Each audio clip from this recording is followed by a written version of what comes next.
മഴത്തൂര് മുംബൈയിലാണെങ്കിൽ എൽസമ്മ റീത്തയെ ചേർത്ത് പിടിക്കുമ്പോൾ ഞെട്ടുകയാണ് നമ്മുടെ റീത്ത എന്ന് കാണാനായിട്ട് കഴിയും. അപ്പോൾ കഥയിലേക്ക് കടക്കുകയാണെങ്കിൽ എൽസമ്മയെ ഉപയോഗിച്ചുകൊണ്ട് തന്നെ സ്റ്റാലിൻ്റെ പണവും കൂടാതെ സ്വത്തുക്കളും കൈക്കലാക്കാൻ ശ്രമിക്കുന്ന ഒരു വ്യക്തിയാണല്ലോ റീത്ത.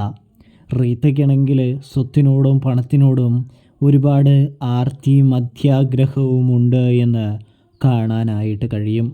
അതിനാലാണ് റീത്ത ഇങ്ങനെയൊക്കെ ചെയ്യുന്നത്. തൻ്റെ കാൽ കീഴിലായിരിക്കണം മറ്റുള്ളവർ എന്ന് ചിന്തിക്കുന്ന ഒരു പ്രകൃതവും റീത്തയ്ക്കുണ്ട് എന്ന് കാണാൻ സാധിക്കുന്നുണ്ട്. ഇതേ സമയമാണെങ്കിൽ നമ്മുടെ റീത്തയാണെങ്കിൽ എൽസമ്മയെ കൂട്ടിക്കൊണ്ട് ചെല്ലാൻ എന്ന രീതിയിൽ എത്തുകയും എൽസമ്മ നേർവഴിക്ക് നടക്കുന്ന എൽസമ്മയുടെ മനസ്സിൽ വീണ്ടും വിദ്വേഷവും പകയും കുത്തി നിറയ്ക്കുകയും ചെയ്യുന്നൊരു കാഴ്ച കാണാൻ സാധിക്കും. എൽസമ്മയെ സ്റ്റാലിനെതിരെ തിരിക്കണമെന്നുള്ള ചിന്തയാണ് ആർക്കുള്ളത്? റീത്തയ്ക്കുള്ളത്. എങ്കിൽ മാത്രമേ തൻ്റെ ഉദ്ദേശം നടക്കുകയുള്ളൂ, നല്ല രീതിയിൽ സംഭവിക്കുകയുള്ളൂ എന്ന് ആർക്കറിയാം? നമ്മുടെ റീത്തയ്ക്കറിയാം. അതുകൊണ്ട് തന്നെയാണ് നമ്മുടെ റീത്ത എൽസമ്മയെ കൂട്ടാനായിട്ട് ധ്യാന കേന്ദ്രത്തിലേക്ക് ചെല്ലുന്നത്. അവിടെ ചെന്നുകൊണ്ട് തന്നെ എന്ത് ചെയ്യുന്നു? എൽസമ്മയെ ചൂട് പിടിപ്പിക്കാനായിട്ട് ശ്രമിക്കുകയാണ് റീത്ത എന്ന് കാണാനായിട്ട് സാധിക്കും. അതായത് അലീന സർവ്വസ്വത്തിൻ്റെയും അധികാരിയാകുമെന്നും സ്റ്റാലി അവൾക്ക് എല്ലാ സ്വത്തുക്കളും എഴുതി വയ്ക്കുമെന്നും നിനക്കും നിൻ്റെ മക്കൾക്കും കാലെണ പോലും ലഭിക്കില്ലെന്നും പറയുന്നൊരു കാഴ്ച കാണാൻ സാധിക്കും.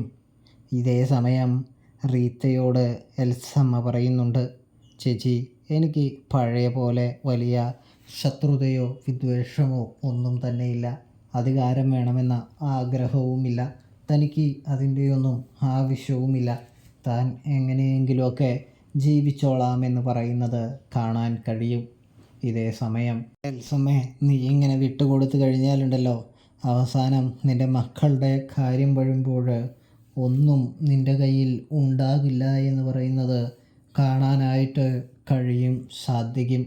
അതുകൊണ്ട് നീ ശ്രദ്ധിച്ചില്ലെങ്കിൽ നിനക്ക് തന്നെ പണി കിട്ടും. നീ ഞാൻ പറയുന്നത് ഒന്ന് കേൾക്കാനായിട്ട് നോക്ക്. എങ്കിൽ മാത്രമേ നല്ല രീതിയിൽ നിനക്ക് വിജയമുണ്ടാവുകയുള്ളൂ എന്ന് പറയുന്നത് കാണാൻ സാധിക്കും. ഇതേ സമയം ചേച്ചി എന്താ പറയുന്നത്? ചേച്ചിയുടെ ഉദ്ദേശം എന്താ? ചേച്ചിയുടെ പ്ലാനിങ് എന്താ എന്ന് ചോദിക്കുന്നു.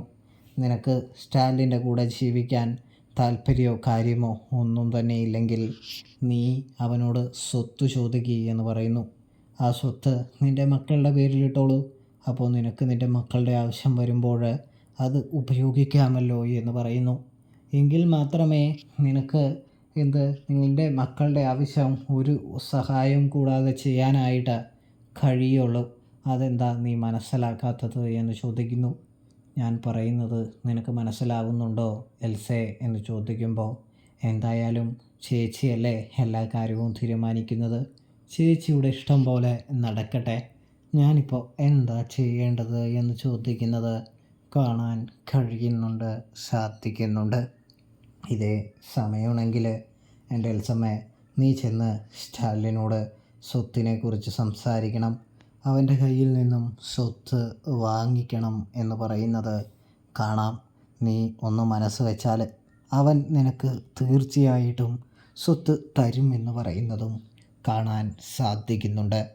അപ്പോഴാണെങ്കിൽ നമ്മുടെ എൽസയാണെങ്കിൽ റീത്തയെ വിഷമിപ്പിക്കേണ്ട, തൻ്റെ ചേച്ചിയാണ് തൻ്റെ കാര്യങ്ങളൊക്കെ ഇതുവരെയും നോക്കിയത്. അതുകൊണ്ട് തന്നെ ചേച്ചിയുടെ ഇഷ്ടം പോലെ തന്നെ ആകട്ടെ എന്ന് വിചാരിച്ചുകൊണ്ട് തന്നെ എന്ത് ചെയ്യുന്നുണ്ട്? ചേച്ചിയുടെ കൂടെ നിൽക്കുകയാണ് എന്ന് കാണാൻ സാധിക്കും. അങ്ങനെ റീത്ത പറഞ്ഞത് പ്രകാരം നമ്മുടെ എൽസമ്മയാണെങ്കിൽ സ്റ്റാലിനോട് സ്വത്തിൻ്റെ കാര്യം സംസാരിക്കാൻ ഫോണിൽ ബന്ധപ്പെടുകയാണ്. ഒടുവിൽ സ്റ്റാലിൻ തന്നെ എൽസമ്മയോട് എനിക്ക് നിന്നോട് സംസാരിക്കാനുണ്ടെന്നും നീ വീട്ടിലേക്ക് വരാനായിട്ടും പറയുമ്പോൾ എൽസമ്മയാണെങ്കിൽ വീട്ടിലേക്ക് പോവുകയാണ് എന്ന് കാണാം. ഇതേ സമയമാണെങ്കിൽ നിൻ്റെ കൂടെ റീത്ത എന്ന് പറയുന്ന നിൻ്റെ സഹോദരി ഉണ്ടെങ്കിൽ നീ അവളെ അവിടെ, അതായത് വീടിൻ്റെ പടിക്ക് ഫ്രണ്ടിൽ നിർത്തിയിട്ട് വന്നാൽ മതി എന്ന് പറയുന്നതും കാണാനായിട്ട് കഴിയുന്നുണ്ട്. അപ്പോഴാണെങ്കിൽ ആര്, നമ്മുടെ റീത്ത അത് കേൾക്കുന്നുണ്ട്. ഞാനല്ലേലും നിൻ്റെ മുൻപിലേക്ക് വരാനൊന്നും ആഗ്രഹിക്കുന്നില്ല സ്റ്റാലി എന്ന് പറഞ്ഞുകൊണ്ട് തന്നെ എൽസമ്മേ നീ വാ, നീ അവനോട് ഞാൻ പറഞ്ഞ മാതിരി തന്നെ സംസാരിക്കണമെന്ന് പറയുന്നത് കാണാൻ കഴിയും. അങ്ങനെ എൽസമ്മയെയും കൂട്ടി റീത്ത സ്റ്റാലിൻ്റെ അടുത്ത് എത്തുകയാണ് പ്രേക്ഷകരെ. എത്തിക്കഴിയുമ്പോൾ എൽസമ്മയാണെങ്കിൽ എന്താ സ്റ്റാലി, ഇതെന്താ ഇവിടെ നിങ്ങൾ ചെയ്യുന്നത് എന്ന് ചോദിക്കുകയാണ്. ഇതേ സമയം എൽസമ്മ നീ എന്നെ ഒന്ന് മനസ്സിലാക്കണമെന്ന് സ്റ്റാലി പറഞ്ഞുകൊണ്ട് തന്നെ കാര്യം വ്യക്തമാക്കുന്നു. അതായത് എനിക്ക് 24 വർഷങ്ങൾക്ക് മുമ്പുണ്ടായൊരു ബന്ധത്തിൽ ഉള്ളൊരു കുഞ്ഞാണ്. അവൾ അനാഥയാണെന്ന് ഞാൻ ഈ അടുത്താണ് അറിഞ്ഞത്.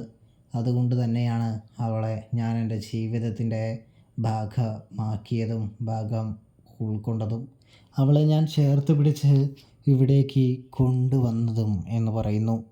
അവളുടെ പേര് അലീനയാണെന്നും അവൾ അനാഥാലയത്തിലായിരുന്നു എന്നറിഞ്ഞപ്പോൾ എനിക്ക് വളരെയധികം സങ്കടമായെന്നും പറയുന്നത് കാണാൻ കഴിയും. എൻ്റെ മകൾ ഞാനിവിടെ ആർഭാട ജീവിതം നയിക്കുമ്പോൾ അവിടെ ഒരു നേരത്തെ ഭക്ഷണത്തിനായിട്ട് കാത്തിരിക്കുക എന്നൊക്കെ പറഞ്ഞാലുള്ള വിഷമവും വേദനയും നിനക്ക് ഞാൻ പറയാതെ തന്നെ അറിയാമല്ലോ. അതെല്ലാം എന്നെ വല്ലാതെ പിടിച്ചു വലിച്ചു എന്ന് പറയുന്നു അവളെ കൊണ്ടുവരാനായിട്ട്. കൂടാതെ തന്നെയാണെങ്കിൽ അവളൊരു പാവവും സത്യസന്ധയുമാണ് എന്ന് പറയുന്നു. ഇതേ സമയം സ്റ്റാലി ഞാൻ നിങ്ങളെ വിശ്വസിക്കുന്നുണ്ട് എന്ന് കരുതി, നിങ്ങളെ കേൾക്കാൻ തയ്യാറാവുന്നുണ്ടെന്ന് കരുതി, നിങ്ങൾ ചെയ്തത് നല്ലതാണെന്ന് പറഞ്ഞത് കരുതി ഒന്നും മാറാനായിട്ട് പോകുന്നില്ല. എനിക്ക് എൻ്റെ ചേച്ചി പറയുന്നത് തന്നെയാണ് സത്യം എന്ന് പറയുന്നു. എൻ്റെ ചേച്ചിയാണ് എനിക്ക് ഏറ്റവും വലുത് എന്ന് പറയുന്നു. ഇതേ സമയം സ്റ്റാലി പറയുന്നുണ്ട്, അല്ലേലും നീ നിൻ്റെ ചേച്ചിയുടെ വാക്കല്ലേ കേട്ടിട്ടുള്ളൂ, അവർ പറയുന്നതല്ലേ എന്നും നീ ചെയ്തു കൊടുത്തിട്ടുള്ളൂ. നിനക്ക് എന്നെ ഇതുവരെയും ഒരു ആവശ്യവും വന്നിട്ടില്ലല്ലോ അല്ലേ. നിൻ്റെ ചേച്ചി എൻ്റെ നിന്ന് ലക്ഷക്കണക്കിന് രൂപ മാസവും നിൻ്റെ പേരും പറഞ്ഞ് മേടിക്കുന്നുണ്ട്, ഞാൻ കൊടുക്കുന്നുണ്ട്. അത് വല്ലതും നീ അറിയുന്നുണ്ടോ എൽസമ്മേ എന്ന് ചോദിക്കുന്നത് കാണാൻ സാധിക്കുന്നുണ്ട്. തുടർന്ന് അലീന അവിടേക്ക് വന്നെത്തുകയാണ്.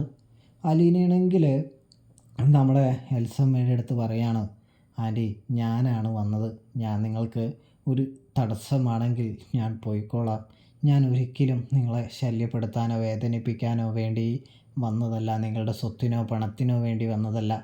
പപ്പ ഇങ്ങനെ ഒരു പപ്പയുണ്ടെന്നറിഞ്ഞപ്പോൾ പപ്പയുടെ സ്നേഹം കിട്ടണമെന്ന് തോന്നി, അതുകൊണ്ട് വന്നതാണെന്ന് പറഞ്ഞ് ഞാൻ വന്നതിൽ ആൻറ്റിക്ക് സങ്കടമോ വിഷമോ ദുഃഖമോ വേദനയോ ഉണ്ടെങ്കിൽ ക്ഷമിക്കണമെന്ന് പറഞ്ഞ് മാപ്പ് ചോദിക്കുന്നൊരു കാഴ്ച കാണാം. അലീന മാപ്പ് ചോദിക്കുമ്പോൾ തന്നെ നമ്മുടെ എൽസമ്മയുടെ മനസ്സലിയുകയാണ്. എൽസമ്മ അലീനയെ ചേർത്ത് പിടിക്കുകയാണ്. ഇതേ സമയം നമ്മുടെ റീത്ത പടി കടന്ന് ചെല്ലുകയാണ് എന്ന് കാണാം. എന്ത് സംഭവിക്കുമെന്ന് കണ്ടു കാണണം. സബ്സ്ക്രൈബ്